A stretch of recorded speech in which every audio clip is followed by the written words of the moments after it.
ఇప్పుడు ఒంటరి పోరాటం చేస్తా. నిన్న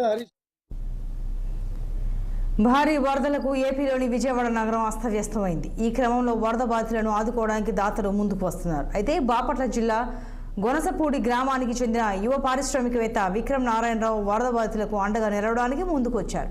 సీఎం రిలీఫ్ ఫండ్స్ కింద 1,55,55,000 చెక్ను అందజేశారు. విక్రమ్ నారాయణరావు 10 సంవత్సరాల కిందట ఇక్కడే ఇదే సింగనగర్లో విజయవాడలో ఉండేవాళ్ళమండి. ఇప్పుడు బాంబేలో ఉంటున్నామండి, ఫార్మాస్యూటికల్ కంపెనీ. సో ఇక్కడ ఈ విజయవాడ వరద బాధితులు ఇవన్నీ కూడా మేము కూడా ఇబ్బంది గురయ్యి మా వంతుగా సహాయం చేద్దామని చెప్పేసి మా కుటుంబం తరపున, విక్రమ్ నారాయణ గారి కుటుంబం మా తాత పేరు తరపున 1,55,55,555 రూపాయలు సీఎం రిలీఫ్ ఫండ్కి డొనేట్ చేయడం జరిగిందండి. ఇది మాకు కానీ, మా కుటుంబానికి కానీ, మా గ్రామ ప్రజలకు కానీ, మా కాన్స్టిట్యున్సీ పచ్చూరు కాన్స్టిట్యున్సీకి కానీ ఎంతో ఆనందాన్ని ఇస్తుందని చెప్పేసి ఆశిస్తున్నాము. ఇప్పుడే సీఎం గారిని కలవటం జరిగింది.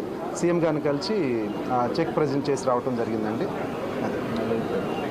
గొనసపూడి గ్రామం అండి మాది.